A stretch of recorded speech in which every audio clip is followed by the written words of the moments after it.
Welcome into the Hot Read Podcast. I'm your host, Easton Freeze, director of published content here at BroadwaySportsMedia.com. We're also brought to you by the 440 Podcast Network, and you can follow me on social media at Easton Freeze. I am joined for this Friday, August the 9th episode by producer JT, who you can follow on social media at JT_Ruhnke. JT, last episode before we are reacting to Titans football in one shape or form or another. Yeah, it feels exciting. There's actual other NFL football on tonight, even. Like, it feels so my good gosh, to be is back. there? I've not even thought about this. Okay. Who's playing? Do we know? Best bet gauntlet, take the Carolina Panthers with the points +7. We did promise 60 continuous minutes on today's show of Best Bet Gauntlet preseason, didn't we? Hey, all I'm going to say is that if the Hall of Fame game didn't get rained out, the Best Bet Gauntlet was going to be 1-for-1 to start off the season. So that was all I want to God say. intervening and saying, we're not allowing any bettors to win or lose money on this. This is not how this is supposed to work. We can't have this. No. Yeah, but I think it's Carolina and New England tonight, and then the Lions versus the Giants tonight as well, I believe. So should be two interesting matchups. So I'm trying to think. Hendon Hooker, as I'm about to say, is that two Tennessee Volunteer quarterbacks? Rocky tonight? Top Nation, we are pulling out Top. we're pulling out the fine china tonight. We got a special one on tonight, I guess. So that's a great observation, Stoney. Wow. But yeah, look, we're so back. Football is back, and I'm excited. So tell me this: if you were like checking out social media betting influencers, JT, and you went to their bio and they had, because often you see the record in the bio, and if they had like it divided by like types of games, and NFL preseason was one of the things that they had in there, would you be more or less likely to trust their picks? I mean, I probably they're getting their practice in for the real thing, you know. Bettors gotta have their preseason too. That's right. You got to get the reps in. That's important. Listen, we've got a giveaway today for the Titans preseason game. We have been advertising it since Tuesday, and if you are not aware of it yet, you can be aware of it now. But I'm afraid you can't enter. It's too late. The entries are closed. We have one seat available in the club level for the Tennessee Titans versus San Francisco 49ers, which is this Saturday evening. Is going to be the primary focus of today's episode, as well as just emptying our notebooks from training camp the last 2 days. JT and I both had an opportunity to get out there.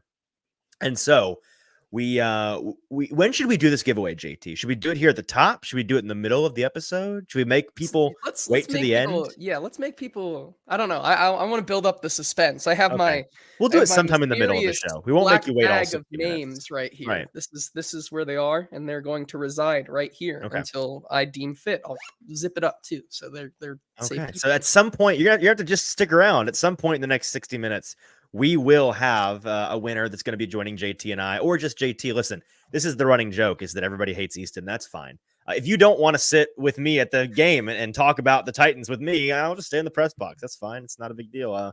I won't come down and visit and say hello and hang out for a couple quarters, but at least JT is going to be joining you in the club level for the Tennessee Titans game this weekend. So that's going to be exciting for one of you lucky winners. And we'll reach out to you. And listen, if we reach out to you and you don't respond to us in like the next 12 hours, we're going to move on. So I hope if you entered, you're listening. And if you are in line, stay in line. Stay in line is what is the best thing to say. We got the duel of the fates in the comments here. Kenneth saying somebody keep JT off the preseason gambling sites. And that's right. Call the number. And then Zach saying anytime touchdown for Xavier Leggett tonight. No, so call the number. I thought, isn't Xavier hurt? Is he even guaranteed? I don't think he's playing tonight. I wouldn't be surprised. I'm afraid not. Okay. We're going to dive into, again, those two big topics. The primary portion of today's show is going to be dedicated towards the educated fans guide, viewership guide to the Titans' first preseason game, previewing what's actually going to matter. Because with these preseason games, it is easy to watch them with an undisciplined eye, just kind of taking in the ball game like you would any other normal regular season ball game. And you are going to gather absolutely nothing from it if you do that, if you do not focus in on what is important. It was funny, JT, at the Titans open practice the other day at the stadium, at Easton Stadium. Coach Dave McGinnis was on the mic talking, like narrating throughout the practice, which was really cracking me up at times. He's just naturally a hilarious person. But he was like coaching the fans in the stands on how to watch practice. He's like, now you're not going to want to just watch the whole thing. You're going to want to focus in on one group, maybe focus in on one guy, pick out a number. Hey, 68, I'm going to watch him for a little bit. And it's right. Like, that's the way that you have to watch practice out there, like we are. And it is also the way that you need to go into the preseason game, because most of the guys that are playing are either not going to be employed by the team in a couple of weeks, or they're not going to see the field unless all hell breaks loose and they're out there. And that's a bad thing if they see the field. So there are only a handful of important guys and important position battles that we're going to focus in on. And you and I, JT, draft style, are going to go back and forth, kind of picking the most important things to us that we are going to be looking at. There's really only 5 or 6 of them, honestly, that I think are of important. We're going to talk about all that, and then emptying our notebooks, some Will Levis discussion. I think we're now, are we officially 3 weeks into camp at this point? 3 weeks down? Does that sound, or yeah, something like Basically, that. Yeah. Close to 3 weeks. We've had more than a half dozen practices under our belt. And I want to give another kind of update on Will Levis in the quarterback room. Some T'Vondre Sweat talk. Spoiler. He looks as good as I could have hoped he would look. JT, I think you feel the same way. It's a little early. Let's not take victory laps through 10 practices or whatever it is, but the haters they're sweating. I can't confirm. There's salty moisture beating down their foreheads at this moment. So that's a tough scene for them. And then some other little things here or there. We might have to put Njoku Mania to rest. I don't know, JT. I know you have a thought on that. And then I have no idea what else you're coming in here with. I have a couple of pretty mundane thoughts and observations that I think are worth sharing. But you texted me earlier today and said, I'm coming in with some hot takes. So I'm very curious to see what that is. And we'll just kind of leave that at that, because that's a tease, folks. We'll get to that a little bit later in the show. If you're with us live today, though, before we get to the actual substance, we need ask you very kindly, if you would not mind going on over to Broadway Sports Media on YouTube. It's Broadway Sports Media YouTube page. Watch this show there. So if you're watching on Twitter, you're watching on Facebook, leave those places. Head on over to YouTube and join the comment section where Zach, hello, Zach, rare Hot Read podcast enjoyer, welcome into the show. Stoney, Kenneth, all of you guys are already over here in the comments with us. Chef Rand, D Good, we appreciate you guys being here with us on a Thursday afternoon live recording. We want to hear y'all's thoughts. What are you most looking forward to finding out, to seeing in this preseason game? Give us your thoughts over there in the comments. And while you're there, hit like, hit subscribe, all of those things you can do for us. We appreciate it. Okay, that's enough fluff. JT, let's start with the viewership guide today. And there's a clip that I think we got from practice today. We should start with this. It was Brian Callahan's daily State of the Union address to the Titans media, kind of his last announcement before the game on Saturday. He gave us the clarification on who is and is not going to play in the game, as well as some injury updates. Let's roll that clip first. Nick Bennett was out. That's a veteran rest day for Nick. He also will not play in the game on Saturday. The other 2 veterans that won't play in the game Saturday are Simmons and Landry. Both will not play. Everybody else will suit and play some part of that game. As far as injuries go, that's new. Leroy Watson had a small knee issue. He's week to week. He'll be out for the game. Cedric Gray had a shoulder, did not practice today. He's questionable to play in the game. We'll see what the next couple of days bring for him. Caleb Farley is out with a hamstring. He'll likely be out for a few weeks. Jojo Doman had a low back issue yesterday. He sat today. He's questionable for the game. We'll see again, like Cedric, what the next couple of days bring for him for the game. Other than that, the playtime plan for the preseason game against the 49ers is our ones will play to start the game. They'll all dress. They'll all play. I'd like to let them go roughly a series or 2, depending on how those series go. And then those guys will be out from the lineup, and the rest of the guys will take over from there. So you will see our ones outside of Jeffrey and Harold on defense, and the guys that have been out will be out. So there's no change in those guys' status. They will also be out. And we'll play a little football. Can't wait. A lot. All right, so the biggest thing to gather there, obviously, is the confirmation we will see the Titan starters save Jeffrey Simmons out there to play for at least a series or 2. I'd imagine offensively that's going to be dictated by how long the first series is. If they march down and run a 10-play, 92-yard drive, that's going to be it for them. And if they go 3 and out, they're going to get out there one more time and give it another try. So odds are, I'm going to bank, by the way, on 2 drives, because I'm going to guess they get out there and 3 and out and they have to run it back again. And that's just kind of based on how the offense has looked at practice, which we'll talk more about in a little bit. We've already got some folks in the comments talking about what they're most interested in seeing. Zach saying he's looking for more 50-plus yard runs from Will Levis. Yes, reliably informed on the internet yesterday that Will Levis broke off a 50-plus yard run on Wednesday I was at that practice. I saw him run for about 20, 25 yards, maybe 30. Certainly did not see a 50-plus yard touchdown run of any kind. All I'll say about that is this time of year, there are many people on the internet that talk about training camps like they are at the training camps, when in reality they are just parroting things they heard second or third hand. Be very careful who you do and don't listen to. And then some people are incentivized for some reason to embellish or even lie about what is happening at training camp. I don't know why, but you do see that a lot on the internet. So it's funny, but it's also not good. It's misinformation. So just be careful who you listen to. Yes. JT, the number one thing, I'll just go ahead and start here in our draft order. The number one thing I'm looking forward to seeing in this game is the wide receiver lottery, the wide receiver sweepstakes at the bottom of the depth chart, which we've talked about largely, I think, being determined by the special team situation. Who ends up winning the kick returner role, the punt returner role, is that the same person, etc. Those guys at the bottom of the list that are in contention, Jaquan Jackson and Kyle Phillips and Mason Kinsey, those are the fellas that you're going to see, I'd imagine, a good bit of in this game.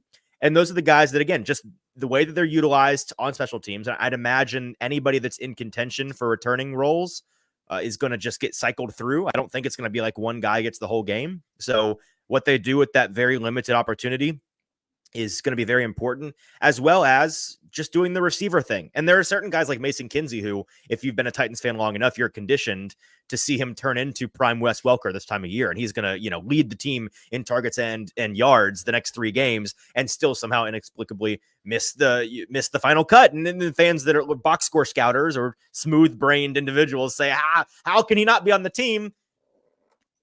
There are reasons. If you watch him play real football against ones, there are reasons why certain guys are fringe candidates. Now, I'm not saying I'm not trying to single out Mason Kinsey here. He's not a bum. He's a friend. He's a scrappy guy. He's useful on special teams. I think he's a useful return man. So, like I've said in the past, it wouldn't shock me if he were to make this team based on the wide receiver injury situation.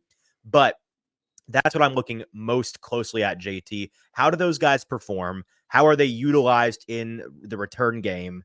And one last note I'll add here, if folks, we don't have the clip of it, but we did hear today from Kyle Phillips, who many fans have, for good reason, written off as a potential return guy, because he was kind of drafted to be that. And then, a lot of fumbles, a lot of miscues, too much insecurity with the football. I think the last time we saw him try anything in that regard was in London, right? The Ravens game. And I think right before halftime was when he fumbled and gave the Ravens a free field goal right there to just kind of stack up the points.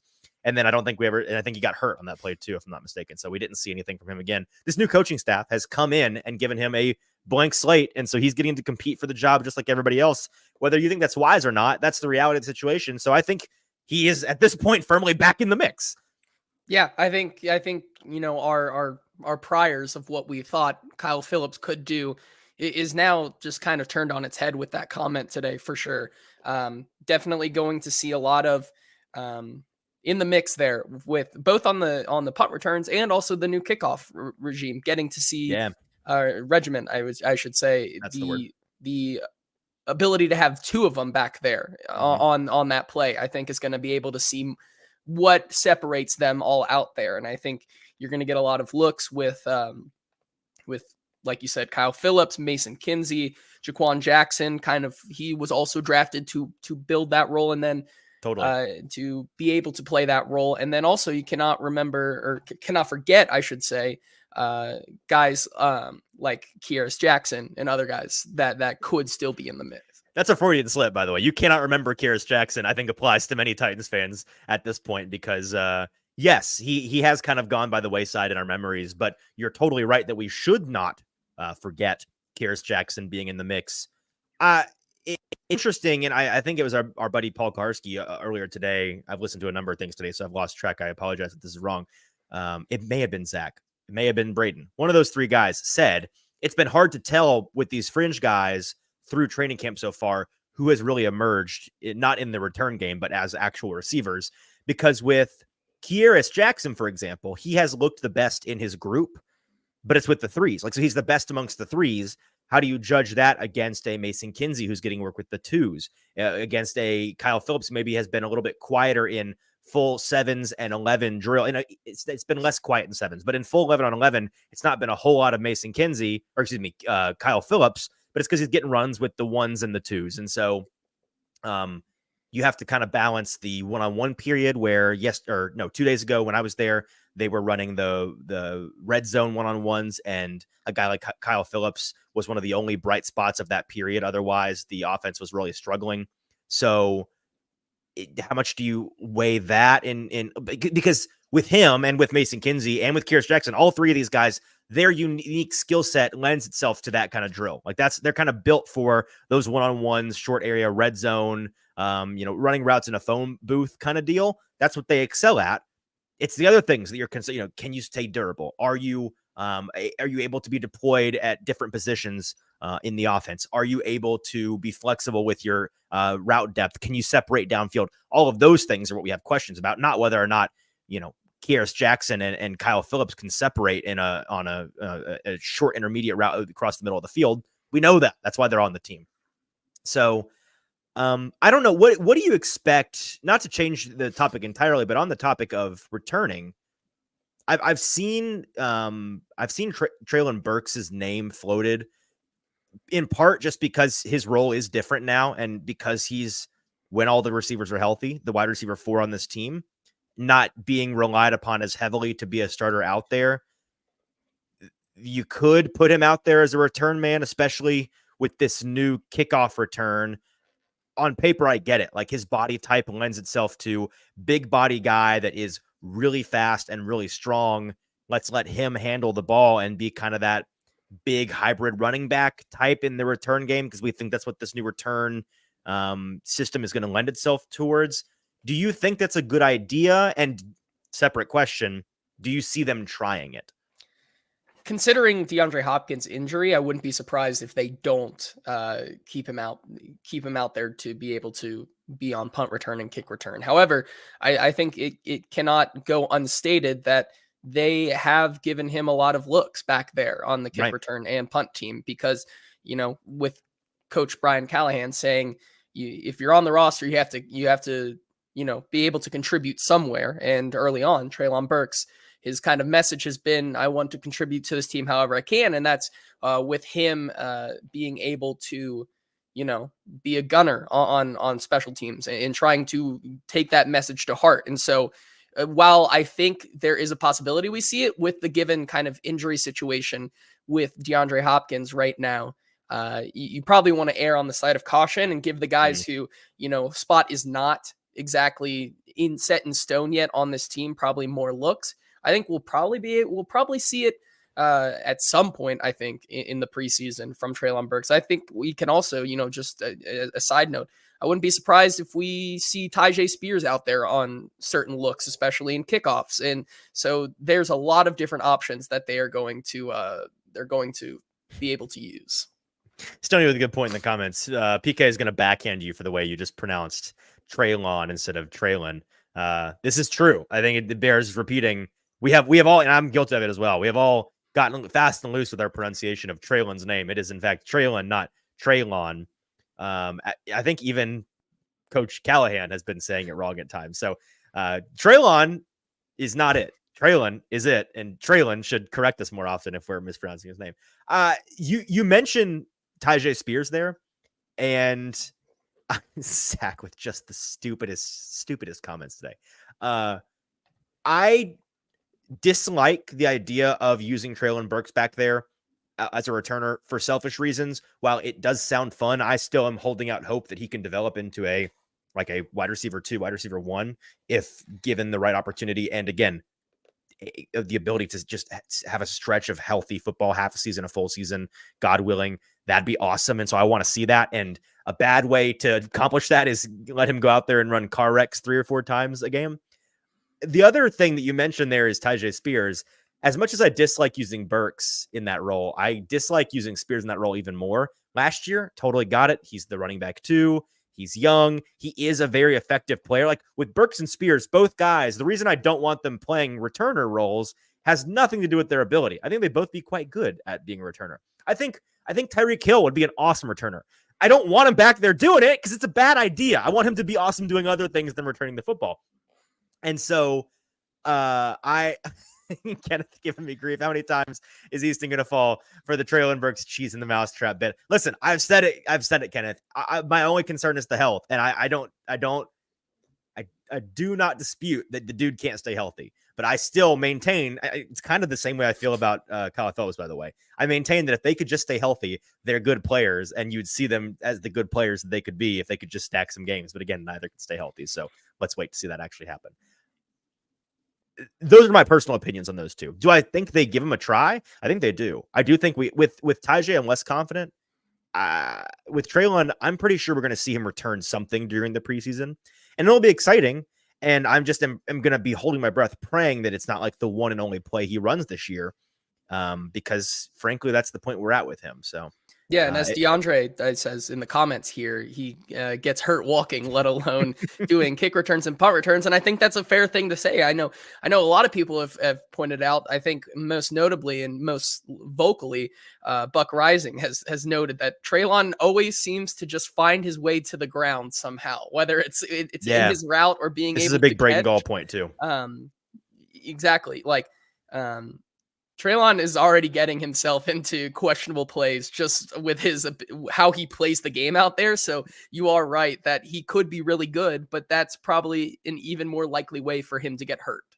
Okay, what's the next biggest thing you are going to be watching for in this game? Is it a person? Is it a position group? What is it? It's a person, and it's got to be the revenge game for Chris Hubbard. No, I'm just kidding. On the opposite I forgot side that he's a Niner. line, That's crazy. I think it is. As looking at the comment here, Kenneth says in the comments here, T'Vondre Sweat versus an offensive line not belonging to the Titans. And this is an interesting point because we've talked about how T'Vondre Sweat and Jeffrey Simmons have been like this unstoppable duo and how T'Vondre Sweat has looked really, really good in camp. Well, now you're going up against an offensive line that is not the one you see every single day almost.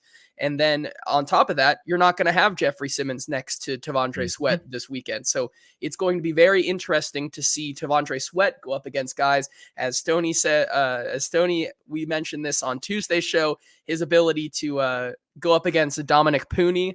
That's going to be for the sickos, the draft watching sickos that we are. If you that's know, that's exciting. Electric. It's electric. It's going to be super fun to see that matchup, but more so, T'Vondre Sweat on his own, see how it can be more or less than just a compliment to Jeffrey Simmons. Let's see him be able to use that pass rushing work that has been so highly praised this training camp. Let's see it in action against someone else, not the Titans. We're going to talk more about Sweat later in the show, and in particular the endurance that he's demonstrated so far, which has been part of what's really impressive with him. But the reason I bring that up now is, they're only going to run the starters for a series or two, which is what Brian Callahan said. And with offense, it's easy to tell, like they'll run a series. And if it's not successful, they'll run one more. That's the way it's almost certainly going to go. With the defense, it's less, I guess it's similar in the sense that if the ones get out there and it's a 5-6 minute drive, maybe they pull them. Then again, if it's a 5-6 minute drive and they let the opposing team just march down the field, the defensive coach may say, "Hey, that was lousy. Get back. I want to see your butts out there again. And let's play some good defense here. Ones, we need you to actually play defense. Let's focus up." So I could see that happening too. With T'Vondre, he's a starter.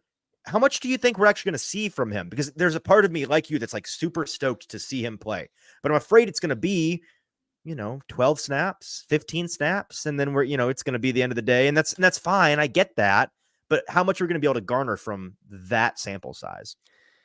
I think it really comes down to if he's able to, in those snaps, capitalize on at least one of them like he does in training camp, right? We always get that 1 or 2 T'Vondre Sweat reps in training camp that just knocks your socks off and shows you how impressive this guy is. And, I think if we can get one of those, we can, it doesn't do much, but it solidifies that this guy will be able to do it in game in these live reps instead of just like in training camp one-on-ones, right?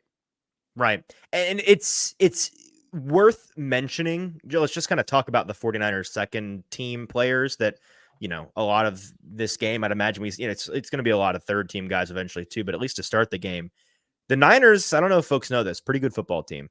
Pretty deep football team. And this group of second rung players just depth chart wise. Ricky Pearsall, don't know if he's going to play, but he's there. Ronnie Bell, I believe a Senior Bowl standout Chris from last Conley, year. Titans right, legend. That's right. Jacob Robbie Cowing, Chosen, who was just signed today. That's a great point. I'm not going to bank on him getting much run in the preseason, but he could. Spencer Buford, Jalen Moore, Ben Barch, John Feliciano, Chris Hubbard, Eric Saubert, Josh Dobbs is the second string quarterback. I don't know if folks know. Just all of the Tennessee Volunteer former quarterbacks on today's show. You're going to see some Josh Dobbs action. I'd be curious to see how much they run him out there, because then it's Brandon Allen, your former Cincinnati guy, Brandon Allen, and Tanner. I'd never heard of this guy in my life. Tanner Mordecai. You ever heard of him? I do. I believe he's a rookie. He is a rookie. Can you tell me where he's from? Arizona? I have no idea. Your guess is as good as mine. But yeah, no, Wisconsin couldn't be more wrong. Okay. Yep, Tanner Mordecai. How about that? I hope it's a lot of Josh Dobbs, because that will press into what is my second point here. The second string cornerbacks, just like we've been talking about the receivers needing further down the depth chart, needing to step up and them being able to prove themselves in these preseason games. The same applies for the cornerbacks. That parallel still exists in these preseason matchups. And with L'Jarius Sneed, who with the management thing, it was curious to me that he didn't mention Sneed as somebody that wasn't going to play. Like, I was expecting him to say all the starters besides Sneed and besides Simmons will play. He didn't say Sneed. So are we going to see a little bit of L'Jarius? Perhaps. I don't know if that's the wisest thing in the world, but if they think that he needs a little bit of action, then get him out there. Cool. And Cheeto is still TBD, so he's not going to be out there. So we're going to get to see these guys that are further down the depth chart. Now, Caleb Farley, this is a huge bummer. And just it's not surprising at all. I understand that. But just from a personal standpoint of rooting for the guy and trying to hoping the guy can finally get a break in the NFL, he goes down with a hamstring injury on Wednesday, walked out of practice early with a trainer. Didn't look all that bad, but he was announced, I believe, today. Yeah, at some point in the last 24 hours that he was going to be missing at least a couple of weeks with that hamstring injury. So we won't see any of him. That means it is a big opportunity for two guys in particular come to mind, and that would be the rookie Jarvis Brownlee Jr. out of Louisville, who we've been hyping up a whole lot, and then the other rookie, UDFA, Gabe Judy-Lawley. Those two are the ones that I'm going to have my eyes glued to. Yes, you're going to have Trey Avery out there. I understand. You're going to have Anthony Kendall out there, Robert Javier out there, Keaton. Sorry, that's a safety. That's Eric Garrer. I knew I was missing somebody. Eric Garrer is going to be out there, but to an extent, not Robbie Javier, who's a rookie, but with Kendall and Garrer and Trey Avery, especially Avery, they're known quantities at this point. Like we pretty much know what you're going to be getting in those guys. It's the upside guys in Judy-Lawley and Brownlee Jr. that I'm going to be really excited to see go up against, again, some nothing receiving talent, like Gabe Judy-Lawley versus Jacob Cowing. Give me some of that. Like, I want to see that matchup. Ronnie Bell versus Jarvis Brownlee Jr. Those are the kinds of matchups. If I see those two across from each other, I'm not going to be focusing on anything else in that play besides those two. Yeah, I think, bringing up another point with those wide receivers, a lot of them are shifty slot guys. So that'll be a good test for Gabe Judy-Lawley and Jarvis Brownlee Jr. to kind of display their ability to stick to the player and be able to, show what they have against wide receivers that are not just the slot guys on the Titans team. So that'll be really interesting. I think also you look at a guy like Trent Taylor, that might be an interesting inside matchup for them as well. But yeah, like you said, a very deep team. So the action that the 2s and 3s will get against the 49ers is going to be very, very impressive, because I believe I was researching this and it sounds like San Francisco may play 1 or 2 starters, but that's it. Just going off their preseason history in years past, right. A lot of the starters Kyle Shanahan has rarely ever played any starters in any preseason game. So you might get the Titans offense looking maybe a little better with the starters and the Titans defense looking better. But like you said, it's a deep team. So this is some veteran talent that has been around the league and is used to this. I want to hear your next answer, your next draft pick for the thing you're looking forward to most in this game. But I only mentioned the 49ers second team offense. Let me mention the defense real quick, just because there's some funny names on here. Robert Beal Jr., Kevin Givens, Jordan Elliott. How about the folks probably haven't heard this name in a while? Yetter Gross-Matos is on this team. D. Winters is out there. Curtis Robinson. How about this? This is a deep pull as well. Demetrius Flanagan Fowles is on this roster. Ambry Thomas, Tracy Walker III, George Odom, a Titans familiar face, Rock Ya-Sin, not familiar having been on the team. The Titans have played him a number of times with Indy and then with Baltimore. And then Renardo Green, the rookie nickelback out of, I completely forget, Boston College. Does that sound right? It sounds right. I think also the Wake Forest prospect, one of the two. I don't know. The Wake Forest prospect Malik Mustafa out there is a guy that we also had our eye on. Will be interesting to watch him play as well. Yeah, I don't know. Did you see the news this week? He was missing practice. He was hurt or something, which stinks. But I don't know whether or not he's going to play. I hope it was nothing. But I saw at some point either yesterday or today that he was out of practice. Either way.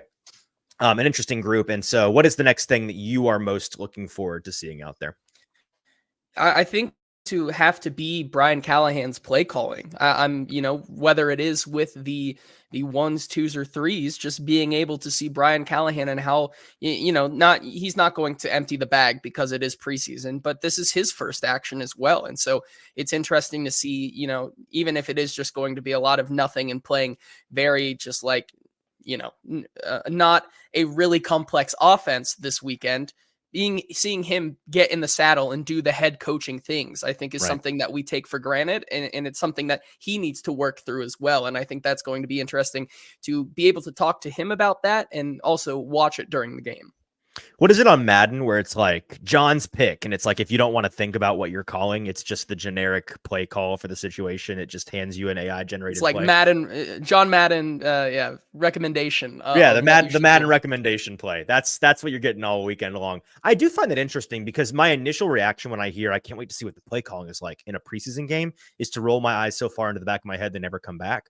But when you've got a completely different identity offensively and defensively for that matter on this team, is it fair to say that even the most pared down base vanilla version of your offense that you're going to be running in the preseason is still a basic representation of what your offense is going to look and feel like at its core? I do think that there's something to that. It's like on the scale of nothing, something, everything. It's certainly something. It's certainly not nothing. It's certainly not everything. The biggest thing for me is going to be how much do they spread it out? How much different is the run pass divide? And some of that's dictated by the guys you have out there, right? So if it's, a lot of Jabari Small and another guy that we've all become accustomed to becoming prime Adrian Peterson the next 3 games. How about a little nasty nut Julius Chestnut? It is nasty nut season here in Nashville. It is time for him to go. I'm gonna say Julius Chestnut runs for 13 attempts, 91 yards, long of 37. That's my line for him in this game. I think that it's going to be a big Julius Chestnut game, as it always is in the preseason. I don't know. So it sounds like since you brought this up, you think there is something to that, right? Yeah, to your point, it's not like you're going in through install and saying, here's our basic preseason thing that's going to look different than our offense that will come after, right? Like it is going to be interesting, I think, to see, how what also just kind of watching Nick Holtz on the sideline or in the box and how he operates as well, I think is going to be an interesting thing that we are going to continue to get used to and kind of have to understand how that is going to work out. Have we heard, do we know if he's going to be in the box or the sideline yet? Have we asked that question? I'm not sure. That's I don't just think dawning so. on me. I don't think we have. I don't think anybody has. So that may be interesting to find out this weekend. I'm going to guess he's down there. I don't know. I feel like he's a sideline guy. I don't know. I need to go back and look to see what he did in in Jacksonville. In Jacksonville. Yeah. Can I have like one more that I really do care about, and then the rest is kind of just like whatever. The last thing for me is, and maybe we've kind of buried the lead on this, the offensive line. We're going to get just a peek, just a little glimpse at the ones, right? And so we're going to see the 3 on the left side of the line that we already know are locks, no questions there. You get to that right side of the line, and we have gotten some clarity with retirement of Sadiq Charles. Okay, it's going to be the Dylan Radin's show. At least it's his to lose right now. On Wednesday, we kind of wondered if that was a competition because he was splitting those ones reps with Andrew Rupchich, but then and Andrew Rupchich after that practice said that the coaches were talking to him about getting him some more reps with the ones. But then I won't steal your thunder here. You were actually there, but I heard today that it was pretty much just Dylan Radins, right? Is that what you saw out there? Yes. Okay. So I think it's the Dylan Radins show at right guard and then right tackle. We know it's MPF. I have some MPF thoughts for later on in the show, but I've been encouraged by what I've seen from him so far. However, it's those guys that are still maybe kind of competing for the spot that I'm curious to see how they look. I almost said Dennis Daly. Excuse me. Not Dennis Daly. That is really a brutal callback. Cole Spencer is the rookie who we came in with like some high hopes. They paid him a lot of money, but he's not really caught my eye a single time so far. Daniel Brunskill, Andrew Rupchich, as previously mentioned, John Ajokwu, which might be tough. Jalen Duncan, which also might be rather tough. Latavius Simmons, Corey Levin. Of these guys, Leroy Watson not playing. Garon Christian. Of these guys who will see a decent amount in this game, who are you most intrigued to see play? It's the guy who I'm going to give it right back to you on mispronouncing names here. John Ajokwu. Excuse me. Ajokwu. Yeah, jeez. And now I'm messing up my own thing as well. I can't even say it right. We're gonna figure it out. Give it a backhand comment to you. His ability to play the real live reps. This is kind of also going in. I'll save my hot take on the offensive line here, but seeing if he can still continue to compete for a depth position on this team, I think that's going to be very, very interesting. Wait, so what's the take? That he can or can't? Or are you saving the take? I'm saving the takes. I'm gotcha. Saving all these takes. Excuse me. Gotcha. But seeing him, I think, is going to be interesting. Seeing how they deploy Daniel Brunskill, seeing how that is going to play, whether he is getting some looks at the right guard or if they continue to use him center position. I know even, they talked about floating the idea that he had the experience, being able to play that position, even though it wasn't really he wasn't playing it great. He's done it. Has it been good? But will he continue to get most of the work as the center for the 2s and 3s, or will he kick out to that right guard this weekend? That'll be interesting as well. Those two guys specifically. And like you said, it's a shame that Leroy Watson will not be out there because I think he's kind of the biggest wild card of where he can play on the offensive line, as the coaches and himself have said, like he feels comfortable and confident that he could play any position on the offensive line. So those three guys are the ones that really kind of stand out to me. Yeah, your answer is essentially mine, that it's less about a specific guy and it's more about some of these guys we don't quite know where they're wanting to deploy them, finding out where they are playing and in what order, right? Is John Ajokwu the backup right tackle right now behind MPF? Is Jalen Duncan pushing for that position? How do those two look? Daniel Brunskill, are they playing him as the center, the backup center, or is he the backup guard, or is he the backup guard? Right now, if I had to guess, I'm going to guess Corey Levin is the backup center, and that's a big part of the reason why they went and signed him when they did, and they're playing Brunskill as one of the backup guards, but I don't know if he's going to be the right guard 2 or the right guard 3, because I do think Andrew Rupchich is, in the team's eyes at least, the guy that they're looking at right now as the swing guard. I don't know. There's not enough names here. And then the biggest wild card for me is Cole Spencer, who, again, we came in kind of excited about what he can do. Haven't noticed him at all. I'd imagine he plays a good bit in this game, and when he does, I'm going to have my eyes glued to number 70 to see if he flashes anything, because I'm not ready to give up quite yet on him as a developmental guy. That's what I'm focused on. So that's the offensive line, and I don't know. There are a couple other little things that I'm going to be watching for, but is there any other big things to stand out to you? I was just going to say we can go through the comments of what other people here have said is excited for them to watch. Chef Rand saying it's sweaty boy season, and saying Tavondre and Jeff is like Casey and Hainsworth on the same team. Absolute monsters.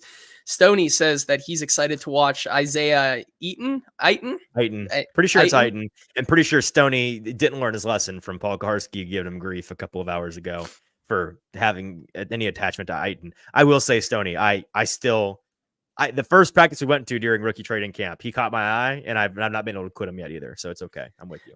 Zach saying Harold Steria he's a guy we'll talk about in the kind of notes dump of our notebook.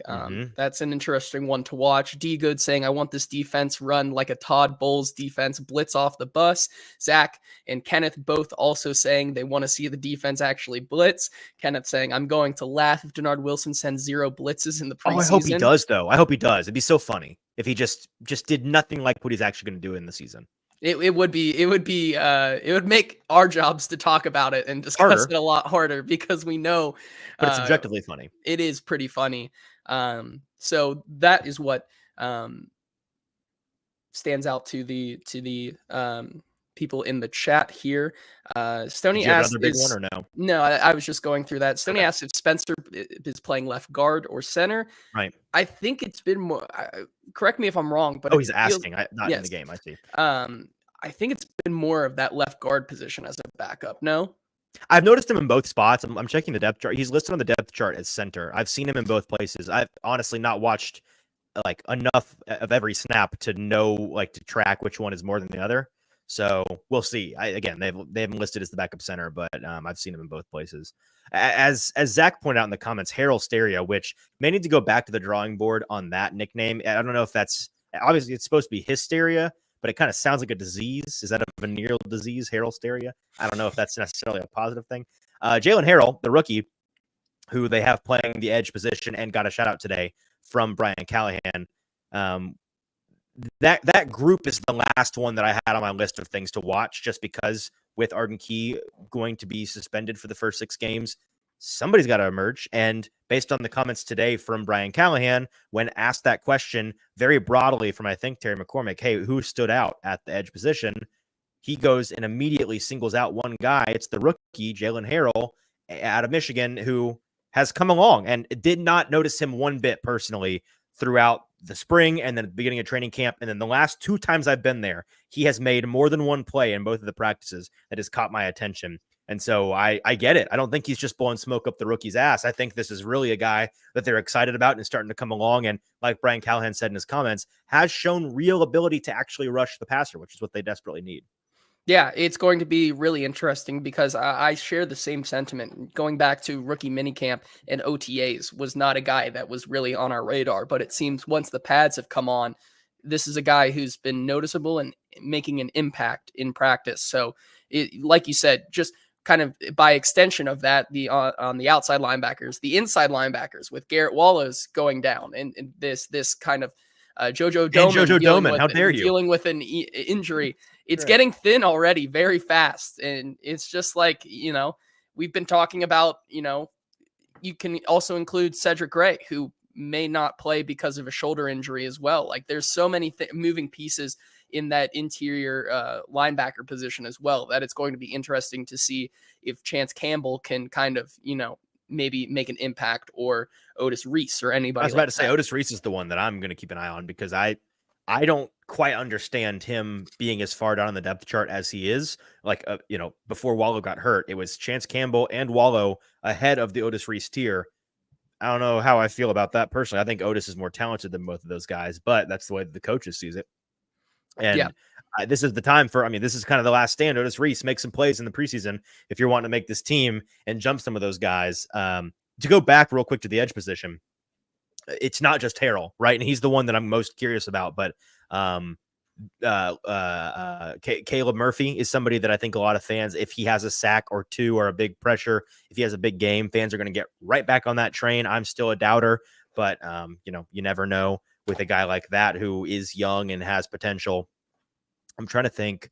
I know I'm missing somebody. TK McClendon, maybe Marlon Davidson, getting the big Q, Quentin Bohanna, who I've secretly in circles been kind of plotting that this team may like big Q, Quentin Bohanna, a lot. Well, if he more makes than the team, do you think we'll find out his real name? Because the Quentin Bohanna, that's a witness protection program name. That's not a real person. Yes. So he may have to reveal himself, legally speaking, if he joins the team. No, the one that I was thinking of is Thomas Rush, who caught my attention early on in rookie minicamp and then hasn't really much yet, much recently. So maybe he makes a couple of plays. But again, just anybody at all not named Harold Landry on this team play the edge position and play it well. Let's see it. Let's see you do the thing. So that is something that I'll be looking for. The last thing I'll mention, then we can get to some camp notes and the drawing, by the way. We've not forgotten those. The handful of people that have entered the drawing are probably sitting here wondering they've forgotten us. We're not going to do the drawing. No, we're going to do it here in a minute. The tight end position. We know that Nick Vanette's not going to be out there. We know that you're only going to get a couple of drives out of the co-starters in Chig and Josh Wiley. So on a personal sicko level, that brings Thomas Odukoya into play. And I will not and cannot quit Thomas Odukoya. Every time I want to give up on him, he goes out there and makes a play or two. And when his competition at the bottom is David Martin Robinson and Steven Stylianos, who have done absolutely nothing and do not look very like they are NPC camp bodies. No disrespect, but that's just the reality of the situation, fellas. Thomas Odukoya is going to stand out, and I would not be shocked at all if he makes some plays. He was also singled out by Brian Callahan this week as somebody that has caught his attention. Yeah, I'm going to let you hang your hat on that one. You've been a ride or die Odukoya fan since day one, I think. So, but yeah, I think having him step up, he definitely, he has worked on his run blocking and being that bigger body tight end. It'll be interesting to see him kind of take that Nick Vanette role this week and be able to step up in that way. Well, and while I'm still not going to say I think he's going to make the roster, if he doesn't, and Paul Karski was talking to me about this earlier at camp, he's still that international player program designation guy. Like he's not, he can be on the technical practice squad during the week as a 17th player when you can only have 16 practice squad guys because he's in that international player designation role.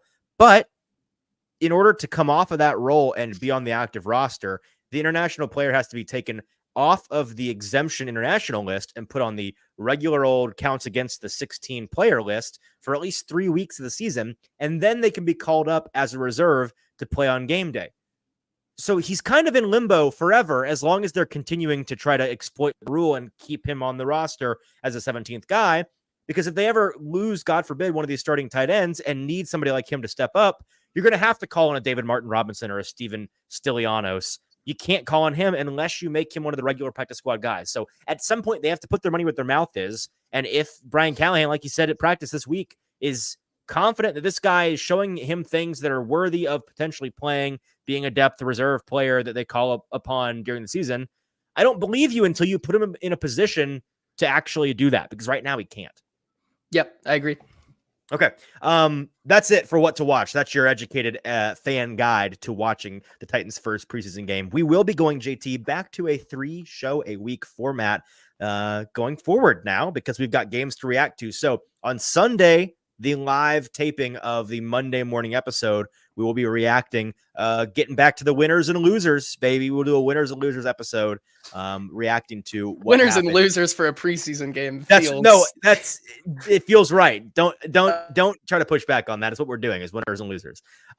So that's what we're going to do on our Sunday show. Tune in for that. And then regularly on Tuesday and Thursday, live recordings for the Wednesday and Friday morning shows. Before we get to our notebook emptying on training camp this week, JT is holding up the baggie of names, the folks who took the time, and we thank you very much, to 1, subscribe to the Broadway Sports Media YouTube page, and 2, complete the 440 Media survey. Now, that survey is still out there, and while it cannot get you an entry at this point into our competition, we still are looking for folks to respond. If you are even a sometimes watcher of the Hot Read podcast or any of the shows here on the 440 Podcast Network, we really, really need you to go and complete the survey. It just takes a couple of minutes of your time. You can do it on your phone. It's linked in the YouTube description here. It is linked in the podcast description. You can find the link on our social medias. Go take that survey at the link. Help us out. It is a massive, tremendous help to us if we can get as many entries into that as possible. But without further ado, JT, who is going to be joining you and potentially I, whether or not they like me, in the club level for Titans 49ers this weekend? Are you ready? I am ready, and we have some people. We have at least some people here live in the chat to react. Derek says fingers crossed, and he's got some confidence here for my preseason ticket. So best of luck to him. I'm gonna do this. I'm gonna open it like that. I'm just going in. All right, we can start the drum roll now.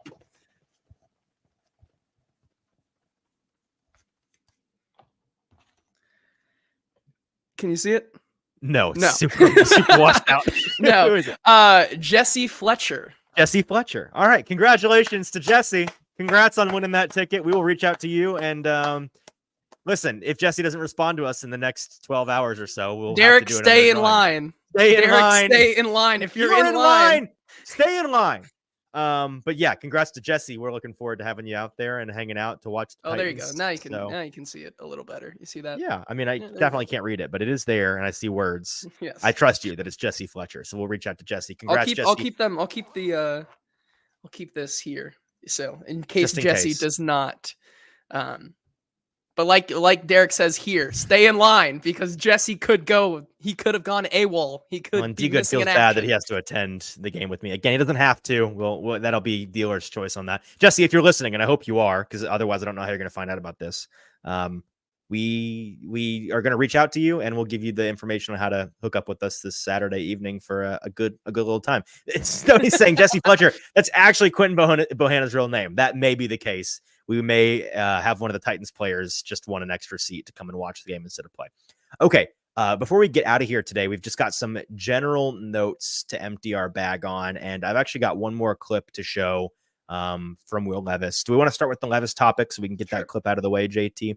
You wanted to talk about this, Levis's connection overthrow issue, and it's kind of more on the topic of the sobering reality of what Will Levis has looked like through camp so far. But I asked him on Wednesday about how he has worked to improve his pocket awareness. And that's one of the biggest issues that anyone who has actually watched the film on him in year one and in college for that matter, one of the biggest issues you have with him, that's one of his biggest weaknesses. Not shocking, not an unexpected thing to have pocket awareness issues when you're a rookie, especially not shocking when you are playing in a play action heavy, deep shots and dump off, nothing intermediate style offense like Will Levis was, which, there's a good article, by the way, Ben Solak wrote an article on all of the sophomore quarterbacks over at ESPN where he's working now, where he goes through a lot of these numbers. If you want to see the actual numbers, Josh Allen in his rookie year was used, I think, as Ben put it, as a literal trebuchet to just launch the ball downfield. And he had those deep routes on 20% of his passes. Last year, Will Levis did it in 21% of his passes. So that's kind of a frame of reference. Everything was either deep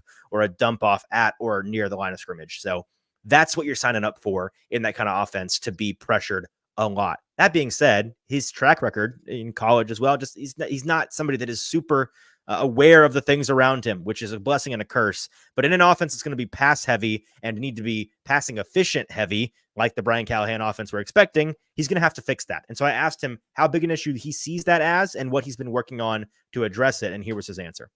I mean, you hear, especially earlier in my career, I had a habit in college, like most guys, they don't want to move into the pocket and move into pressure, and they feel like they're most safe, back there and being able to look up and just bounce back around.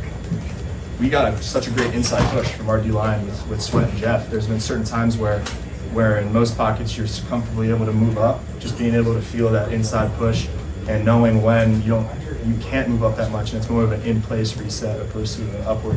So a few of those times where I'm feeling kind of someone on my chest or not really being able to finish my throws, I know that's because I might have just moved up a little too far in the pocket, and I'm going to be okay with just sitting back there a little bit. So that's a situational thing. It depends on what team you're playing, the kind of defensive front, their strengths and weaknesses. But Jeff and Sweat have been giving us great looks, and they're going to win sometimes, and I got to understand that and feel that and be able to just sit back in that pocket and be able to deliver the ball well. I know you're.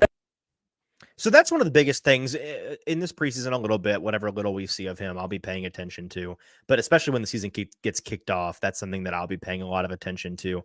Just real quick, Derek in the comments asking if his name was in the bag. Yes, Derek, your name was in the bag, so don't worry about that. JT, what did you want to talk about on the Levis topic, the connection overthrow issue? I kind of think I know where you're going with this, but what was your observation from camp on this front?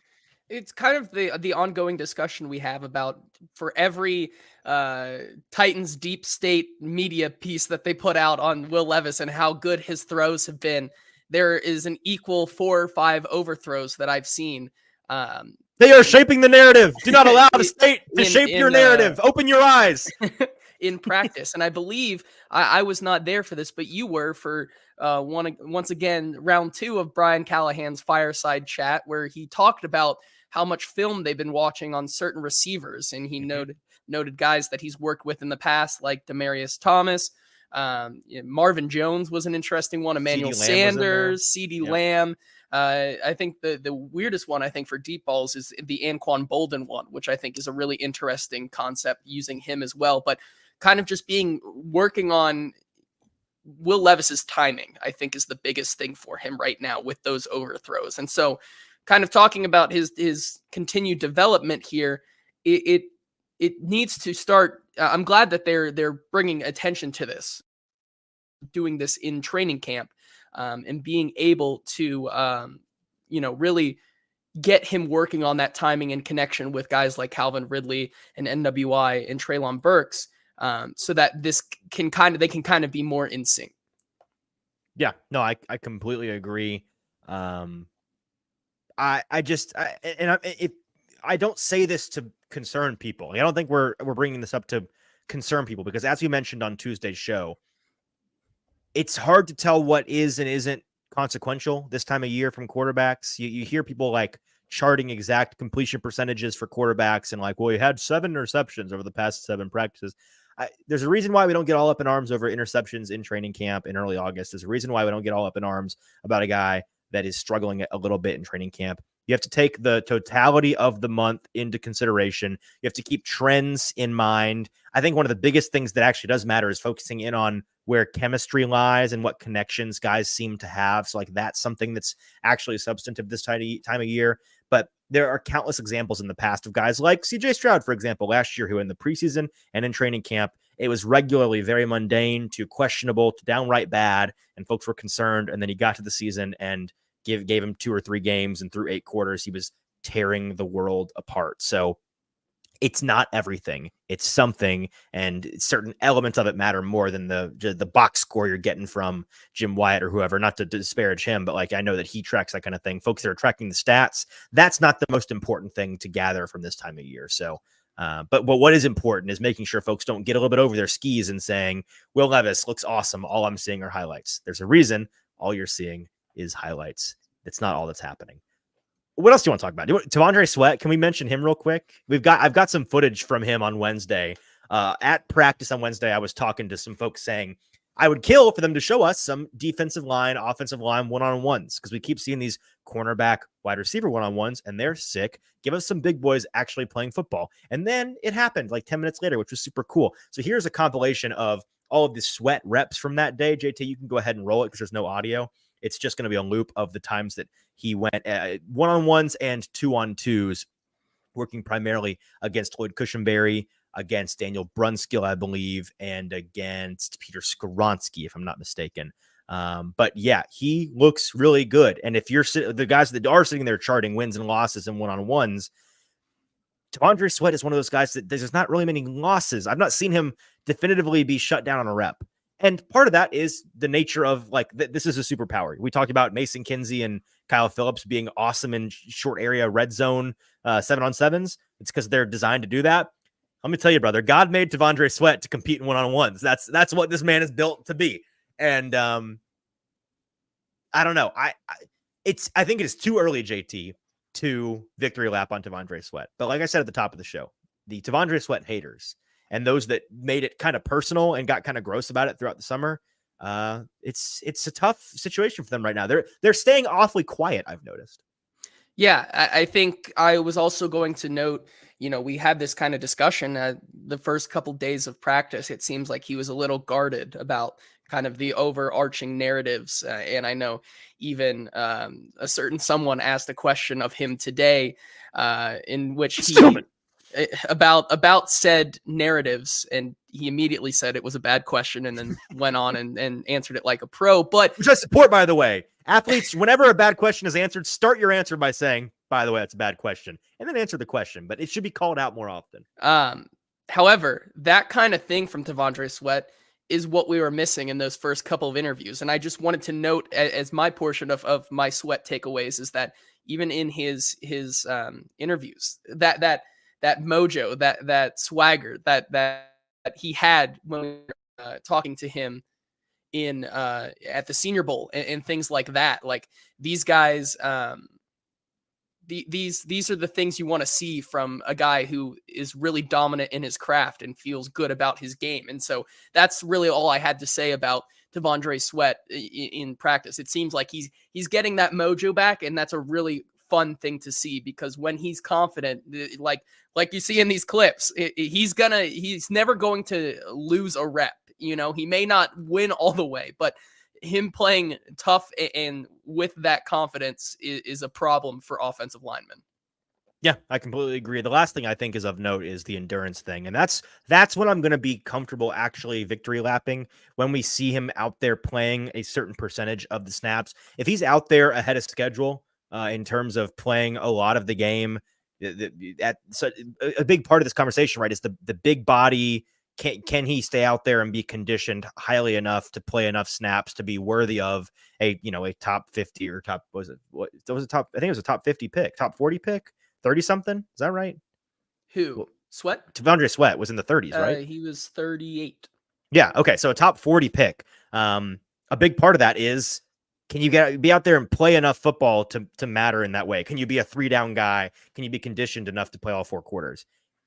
So far through camp, and Brian Callahan mentioned this earlier this week, the conditioning is good. And in terms of a guy that you want to be a 3-down full game player, Callahan said you want to see 5 or 6 snaps in a row from the guy. And Sweat said that's what he feels comfortable doing right now, is playing 5 or 6 snaps in a row and not getting out of breath. That's where he would kind of evaluate his own conditioning.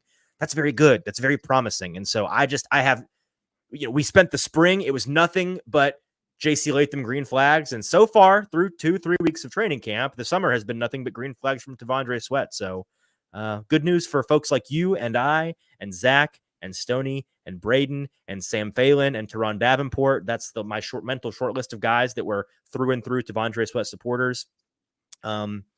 We may have to throw a little pizza party, like a little office pizza party for ourselves. I don't know. I will say I was really glad that you guys were able to capture those, because on Tuesday's show, I kind of gave you the image of T'Vondre Sweat being the kid running over the other kid on the plastic car. And then I was able to watch that clip and I was able to use it. Like that was so fun. I was like, perfect timing. So it is perfect. Yeah. And it's also, that clip is not a meme. It's actually a documentary. That's actually just what happens whenever T'Vondre Sweat is playing. Anything else from camp? What are these hot takes? Can you give me some of the hot takes and maybe the hot take you kind of alluded to it at the beginning of the show. But the biggest hot take is that it's been a week, and I think, the hot take is that I think it may be time to question if we can panic about the offensive line and what is going on there right now. I think there are some rumblings that it's fair to question if this is going to work right now. And from the things that I see, the ability of their chemistry to get together, more so on the right side of the line, but with with Lloyd Cushenberry coming in into a new offensive line here, a group that he needs to kind of command. Peter Skoronski in that second year, looking like Peter Skoronski should. I would say that is the best thing about the offensive line. I think he's the best lineman out there right now, which is how I felt last year at this time of year too, frankly. Yes. And so with that right side in limbo, Lloyd Cushenberry's newness to this team, and then the rookie kind of hurdles that JC Latham might experience here, I think it's fair to question that, as we talked about last year and how dominant the defense continued to be every single practice, I think we're seeing some shades of that again, and I'm interested to see. I'm not panicking, but I'm not panicking yet. And so with that, I do want to come out here and state my case to probably some people in the chat who might fall to their knees at a local Walmart when I say this or something like that. But I'm here to say that Juku Mania is dead. It's never been over. It's never been. Say it ain't over. So. Stoney, cover your ear. I hope Stoney was sitting down somewhere. He may be dead in a local Walmart. That is terrible news. It's MPF's job. It's NPF's job, and I really do also, to that extent, I think Dylan Radins will be the right guard starting week 1. I think we can talk about the guys that they're going to continue to put in there, but I think we're getting to a point now with these as Stoney says, I just pushed over an entire shelf of Oktoberfest. A running swan dive into a pyramid of toilet paper rolls. Yeah. I think that's the starting group that we're going to see come the first game against the Chicago Bears is going to be J.C. Latham, Peter Skoronski, Lloyd Cushenberry, Dylan Radins, and MPF. And so with that in mind, how confident can you be? And as Stoney also says, I think I'm actually ready to panic with you, JT. Once Ojukwu fell, his will to live fell for this offensive line. I think that it's going to be interesting to see if this group can really put it together and we can start to get, for them to be named to that starter role and be able to start getting that chemistry together as all 5 of them more often. I think that's what we really need to see from them for the next couple weeks. Yeah, I have thoughts on this. The image that's going through my head right now is actually, I think the correct answer is Stoney falling through the live lobster tank that's like in the middle of the walkway, and it's just lobsters and water everywhere. That's what I'm picturing. So that's ideal in my opinion. My question is, first of all, clearly I think the cause for panic here is the reason that you think that there's cause for panic is because the pressure is finally getting to Bill Callahan, but that's a topic for another day. In all seriousness, I do question whether the incentive right now to panic is born more of them being behind schedule or more of folks over aggressive timelines kind of coming back to earth, if that makes sense. We've kind of alluded to this over the past couple of weeks that folks may need to pump the brakes a little bit, not on how good this offensive line can be, so much as how good they will be to begin, and reminding ourselves that even when you put together really, really great pieces with a ton of upside and you got a fantastic coach, it's a matter of really good coaching, not miracle working. And it may take a half season for them to get from bottom in the league where they, were starting, having ended off last year, up to average, which is where we're trying to get them to this season is kind of the benchmark. It's just be an average, a 15th, 16th best offensive line in the league would be very good and promising. That may very well take some time. The biggest thing for me, JT, that I think folks are reckoning with as they start to panic a little bit and maybe not say it out loud, but think it, is that because the vibes in the spring were so positive with J.C. Latham, everything folks have heard about Lloyd Cushenberry, because they've not watched the average fan has not really watched Lloyd Cushenberry play. They just hear he's one of the best centers in the league, young, the best guy in free agency that they brought in at the position. And then Peter Skoronski in year 2, all the positivity of he looks like he's the best player out there. He's bigger, stronger. He's not having to come off of an appendectomy. All of the vibes on that left side of the line were positive. And I think we got to a point mentally, collectively, where we were writing that off as, okay, well, the left side is set. Now let's just see if this right side can figure it out. And we're starting to realize, hey, J.C. Latham's still a rookie. He's still going to be playing a position he hasn't played in a couple of years. Peter Skoronski is still a second-year player. And, if he's the best player on the line, they may be asking him to do more than, he might be a little bit stretched out bandwidth-wise. And then Luke Cushenberry is playing in a new system. The center is the quarterback of the line. He's got to be the communicator. He's got to be the smartest guy up there. He's got to have a good rapport with the quarterback. He's still developing that, doing all of these things at the same time. And the right side are big question marks. So there's actually still questions across the whole line. And I think folks have to readjust their thinking to quit this idea of, well, the left side is set in stone. The left side is set in stone in terms of who is starting. Yes. But I think folks hear me say, well, the left side, we know who that is, and think they're good. No, we just know who it is. They may or may not be good to begin the year.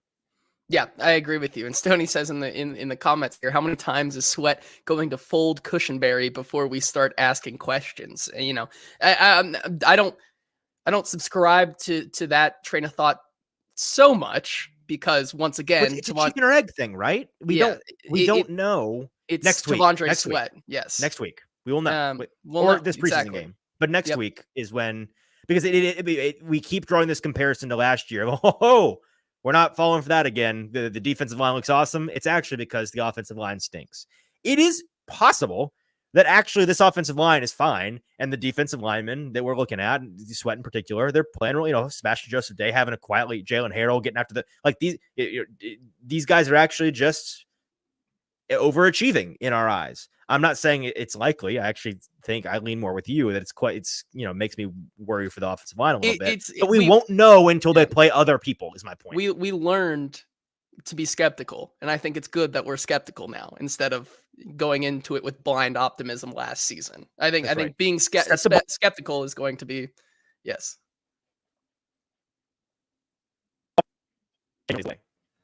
So yeah. Okay.